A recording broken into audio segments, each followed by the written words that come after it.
Hello दोस्तों, आप सबका इस डिजिटल प्लेटफॉर्म पर हार्दिक स्वागत एवं अभिनंदन। और आज हम हमारी विशेष क्लास लेके आए हैं जो 10th क्लास की जो फिजिक्स है उससे संबंधित, और हम बात करेंगे प्रकाश से संबंधित। तो सबसे पहले देखो, प्रकाश के परावर्तन की बात करेंगे कि प्रकाश का परावर्तन क्या होता है। तो प्रकाश का परावर्तन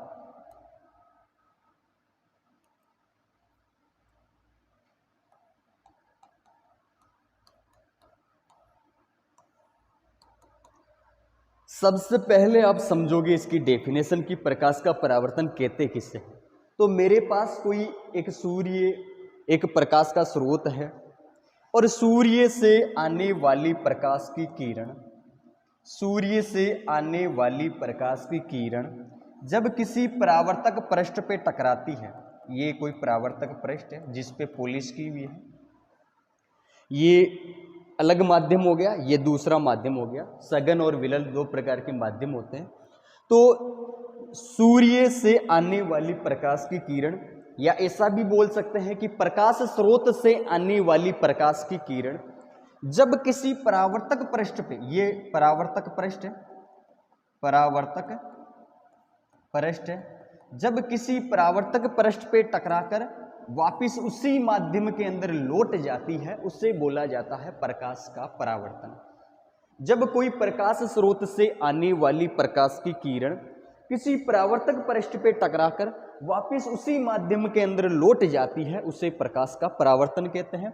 आने वाली प्रकाश की किरण आपतित किरण, आपतित किरण, और परावर्तन के बाद ये जो परावर्तक पृष्ठ पे टकराकर वापिस जो प्रकाश की किरण लौट रही है, इससे बोला जाता है परावर्तित किरण, परावर्तित किरण। और यह है आपका अभिलंब, ये हो गया अभिलंब। तो इसकी डेफिनेशन हम कैसे बता सकते हैं कि प्रकाश स्रोत से आने वाली प्रकाश की किरण जब किसी परावर्तक पृष्ठ पे टकराकर वापिस उसी माध्यम के अंदर लौट जाती है, उसे प्रकाश का परावर्तन कहते हैं। अब बात आती है प्रकाश के परावर्तन के नियमों की। तो प्रकाश के परावर्तन के नियमों की बात करें तो ये आपके आपतित किरण, परावर्तित किरण और अभिलंब तीनों के तीनों एक ही तल में स्थित होते हैं। आपतित किरण, आपतित किरण, परावर्तित किरण, परावर्तित किरण, और अभिलंब, और अभिलंब तीनों एक ही तल में स्थित होते हैं, एक ही तल में स्थित होते हैं। इसके बाद में ये जो आपके आपतित किरण और अभिलंब के मध्य जो कोण बन रहा है, कोण आई, ये हो गया आपका आपतन कोण। और अभिलंब और ये परावर्तित किरण के मध्य जो कोण बन रहा है, ये कोण आर, जिसे बोला जाता है परावर्तन कोण। ये आपके कोण आर और कोण आई, कोण आई बराबर कोण आर। आपतन कोण और परावर्तन कोण क्या होते हैं? बराबर होते हैं। तो हमने क्या पढ़ा कि सूर्य प्रकाश स्रोत से आने वाली प्रकाश की किरण जब किसी परावर्तक पृष्ठ पे टकराकर वापिस उसी माध्यम के अंदर लौट जाती है, उससे बोला जाता है प्रकाश का परावर्तन। और परिभाषा के बाद में हमने बात की है नियमों की। दो नियम, आपतित किरण और ये होगी परावर्तित किरण, और इसके बाद में ये जो अभिलंब है, ये तीनों एक ही तल में स्थित होते हैं। और आपतन, ये हो गया आपका आपतन कोण, ये हो गया परावर्तन कोण, दोनों के दोनों क्या होते हैं? बराबर होते हैं। ये हो गया हमारा प्रकाश का परावर्तन, नॉर्मल सा है, लेकिन ये उसी माध्यम के, जिस ओर से प्रकाश की किरण आ रही है उसी माध्यम के अंदर वापस लौट जाती है, इससे बोला जाता है।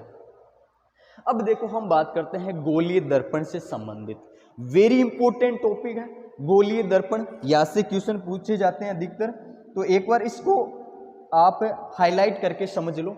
ये देखो, सूर्य प्रकाश स्रोत है सूर्य, और ये आपके प्रकाश की किरण आ रही है, आने के बाद में उसी माध्यम के अंदर, परावर्तन के बाद उसी माध्यम के अंदर लौट जाती है, उससे बोला जाता है प्रकाश का परावर्तन। और ये हो गया अभिलंब।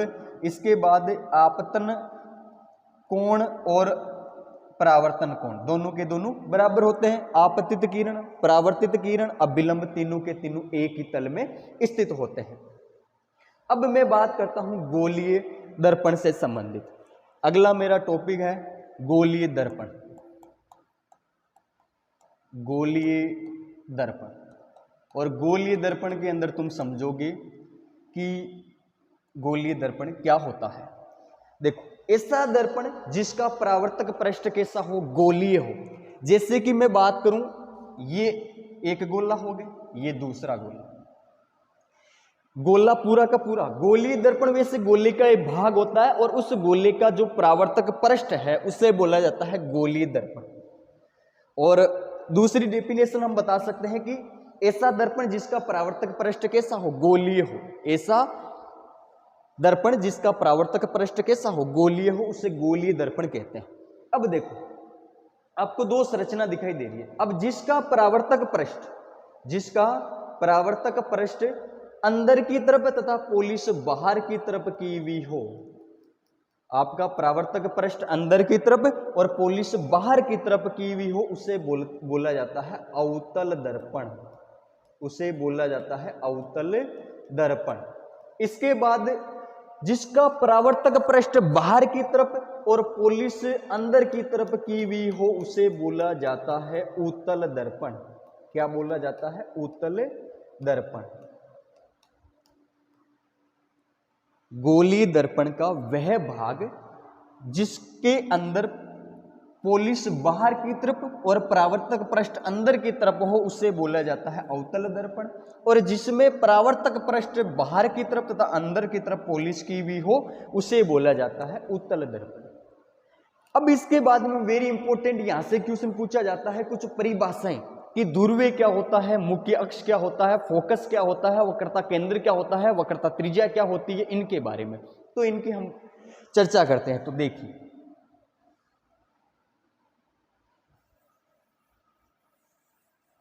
ये हमारे पास अवतल दर्पण है और सबसे पहले मैं परिभाषा बता रहा हूं आपको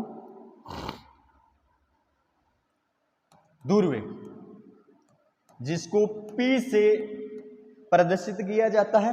ये गोलीय दर्पण है और गोलीय दर्पण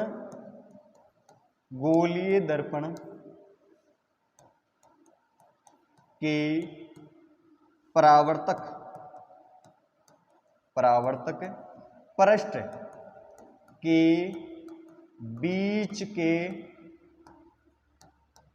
केंद्र को ध्रुवीय कहते हैं। जिसको ये परावर्तक पृष्ठ हो गया और इसके बीच के केंद्र को कहा जाता है ध्रुवीय। आ गई बात समझ में? दूसरी डेफिनेशन में बता रहा हूं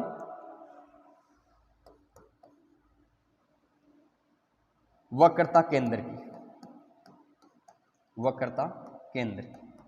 वक्रता केंद्र की डेफिनेशन देखना। गोलीय दर्पण गोले का भाग होता है।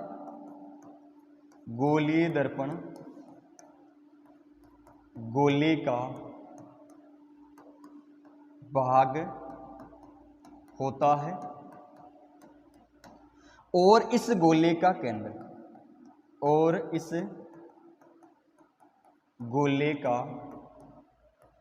केंद्र वक्रता केंद्र कहलाता है।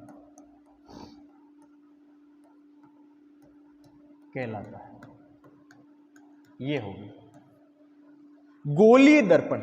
ये पूरा का पूरा एक गोला है और गोलीय दर्पण एक गोले का भाग होता है। उस गोले का परावर्तक पृष्ठ, ये परावर्तक पृष्ठ हो गया, जिसे आपने बोला था कि ये गोलीय दर्पण होता है। अब इसमें आपने कहा था कि जिसका परावर्तक पृष्ठ अंदर की तरफ है तथा पोलिश बाहर की तरफ की हुई है, उसे आपने अवतल बताया था। जिसका परावर्तक पृष्ठ बाहर की तरफ और पोलिश अंदर की तरफ की हुई हो, आपने उसको उत्तल बताया था। अब यहां पे देखो, यहां पे ये देख रहे हो कि ये एक परावर्तक पृष्ठ है, इसके बीच के केंद्र को आपने नाम दिया था ध्रुवीय। और गोलीय दर्पण, पूरा का पूरा ये गोलीय दर्पण है, यहां से लेके यहां तक। गोलीय दर्पण पूरा का पूरा एक गोले का भाग होता है। उस गोले का केंद्र क्या कहलाता है? वक्रता केंद्र कहलाता है। और इस वक्रता केंद्र यहां पे उस गोले का केंद्र यहां पे होगा, उस गोले का केंद्र क्या कहलाता है? सी, वक्रता केंद्र, जिसको सी से प्रदर्शित किया जाता है। और इस सी तथा पी के बीच से, सी तथा इस पी के बीच से खींची गई एक सीधी रेखा को कहा जाता है मुख्य अक्ष। वक्रता केंद्र सी तथा इस पी, ध्रुव पी के बीच से खींची गई सीधी रेखा को कहा जाता है मुख्य अक्ष। ये हो गया मुख्य अक्ष। तो हमने अभी तक 3 डेफिनेशन की बात की, ध्रुव हो गया, वक्रता केंद्र हो गया और मुख्य अक्ष हो गया। अब यहां से चौथी डेफिनेशन ये बन रही है कि वक्रता केंद्र, ये सी वक्रता केंद्र और ध्रुव, इनके बीच की दूरी को कहा जाता है वक्रता त्रिज्या आर। वक्रता त्रिज्या आर कहा जाता है। आराम से समझ सकते हो कि वक्रता, ये परावर्तक पृष्ठ के बीच के केंद्र को ध्रुव कहते हैं, और उसके बाद ये गोलीय दर्पण गोले का भाग होता है, और उस गोले का केंद्र क्या कहलाता है? वक्रता केंद्र कहलाता है। और इस वक्रता केंद्र और ध्रुव के बीच ये जो आपको रेखा दिखाई दे रही है, इसको बोला जाता है वक्रता त्रिज्या आर। और मुख्य अक्ष किससे कहते हैं? मुख्य अक्ष कहते हैं इस वक्रता केंद्र और ध्रुव से खींची गई एक सीधी रेखा को कहा जाता है मुख्य अक्ष। लास्ट डेफिनेशन है फोकस की। अब उस फोकस की भी बात कर लेते हैं। और फोकस से संबंधित इधर देखो, एक बात आपको समझनी पड़ेगी फोकस से संबंधित। फोकस बिंदु की डेफिनेशन हम देख रहे हैं। ये हमारे सामने अवतल दर्पण है, और इस अवतल दर्पण के अंदर हमने बात की थी इस ध्रुव P की, इस ध्रुव P की बात की थी हमने, इस वक्रता केंद्र C की बात की, और इस मुख्य अक्ष की हमने बात की। अब देखो, मुख्य अक्ष के समानांतर आने वाली प्रकाश की किरण, मुख्य अक्ष के समानांतर आने वाली प्रकाश की किरण इस मुख्य अक्ष के जिस बिंदु से मिलती है, मुख्य अक्ष के जिस बिंदु पर मिलती है, उसे कहा जाता है फोकस। उसे कहा जाता है फोकस बिंदु। क्या कहा जाता है? फोकस बिंदु कहा जाता है। मुख्य अक्ष के समानांतर आने वाली प्रकाश की किरण इस परावर्तक पृष्ठ पर टकराकर इस मुख्य अक्ष के जिस बिंदु पर मिलती है, उसे कहा जाता है फोकस बिंदु। तो आज हमने देखा सबसे पहले प्रकाश का परावर्तन क्या होता है। किसी प्रकाश स्रोत से आने वाली प्रकाश की किरण जब किसी परावर्तक पृष्ठ पे टकराती है, टकराकर वापस उसी माध्यम में लौट जाती है, उसे प्रकाश का परावर्तन कहा जाता है। 2 नियमों की बात की थी कि प्रकाश आपतन कोण और परावर्तन कोण दोनों बराबर होते हैं। आपतित किरण, परावर्तित किरण, अभिलंब तीनों एक ही तल में स्थित होते हैं। उसके बाद में हमने देखा था गोलीय दर्पण के बारे में। तो नॉर्मल चीजें थी। धन्यवाद।